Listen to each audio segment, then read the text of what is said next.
ഞാൻ ഇവിടെ കട്ടിയുള്ള ചീനച്ചട്ടിയിൽ ബീഫിന് ചേർക്കാനുള്ള തേങ്ങാക്കൊത്തും ഉള്ളിയൊക്കെ വഴറ്റാൻ വേണ്ടിയിട്ട് വെച്ചിട്ടുണ്ട്. അപ്പോൾ ആദ്യം നമുക്കിതിലേക്ക് തേങ്ങാക്കൊത്ത് ഇട്ട് കൊടുക്കാം.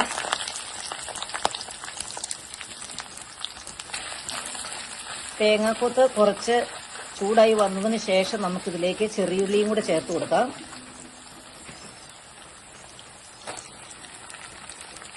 ഇഞ്ചിയും കൂടെ ഇട്ട് കൊടുക്കാം. ഇനി നമ്മൾ കാന്താരിയും കൂടെ ഇട്ടിട്ട് നമുക്ക് എല്ലാം കൂടി ഒന്ന് മിക്സ് ചെയ്യാം.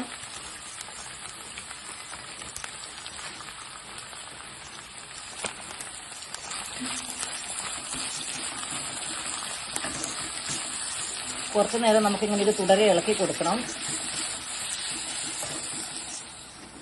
ഇവിടെ തേങ്ങാക്കൊത്തും ഉള്ളിയും മുളകും എല്ലാം കൂടെ ഞാൻ നന്നായിട്ട് വറുത്തെടുത്തിട്ടുണ്ട്. അതിലേക്ക് നമുക്കിനി കുറച്ച് പെരിഞ്ചീരകവും കറുവാപ്പട്ടയും ഗ്രാമ്പും കൂടെ ചേർത്ത് കൊടുക്കണം.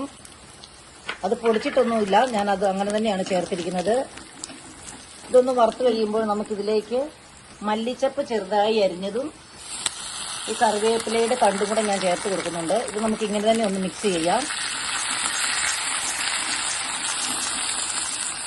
അതിനുശേഷം നമ്മളിവിടെ വാങ്ങി വെച്ചിരിക്കുന്ന ബീഫ്, ഞാനത് വെള്ളത്തോടു കൂടി തന്നെയാണ് ഇങ്ങോട്ട് ചേർക്കുന്നത്, വെള്ളം മാറ്റുന്നില്ല. അപ്പം നമുക്ക് അതും കൂടി ഇതിലേക്ക് ചേർത്ത് കൊടുക്കാം.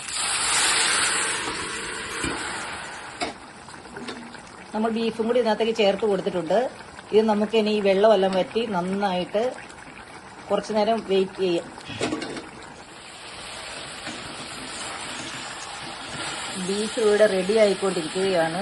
ഒരു കുറച്ച് നേരം നമുക്കിത് തുടരെ ഒന്ന് ഇളക്കി കൊടുക്കണം. അതും കൂടെ കഴിഞ്ഞ് കഴിഞ്ഞിട്ടുണ്ടെങ്കിൽ സൂപ്പർ ടേസ്റ്റിലൊരു ബീഫ് ഫ്രൈ ഇവിടെ റെഡി ആയിട്ടുണ്ട്.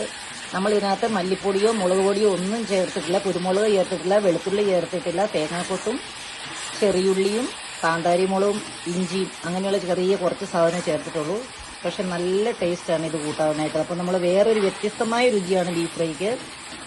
എപ്പോഴും മസാലക്കൂട്ടിലൊരു രുചിയല്ലേ, പക്ഷെ ഇത് കാന്താരിയുടെ ഒറിജിനൽ ടേസ്റ്റ് ആയിട്ടൊരു ബീഫ് ഫ്രൈ ആണ്. അപ്പോൾ നിങ്ങളെല്ലാവരും ഇതുപോലെ തന്നെ ഒന്ന് ചെയ്ത് നോക്കണം കേട്ടോ. ബീഫ് ഇവിടെ റെഡി ആയിട്ടുണ്ട്. നമുക്കിനി ഒരു കുറച്ച് വെളിച്ചെണ്ണയും കൂടി ഒഴിച്ചത് നമുക്ക് മിക്സ് ചെയ്തിട്ട് ഉപയോഗിക്കാം. കുറച്ച് വെളിച്ചെണ്ണ ഒഴിച്ചാൽ മതി.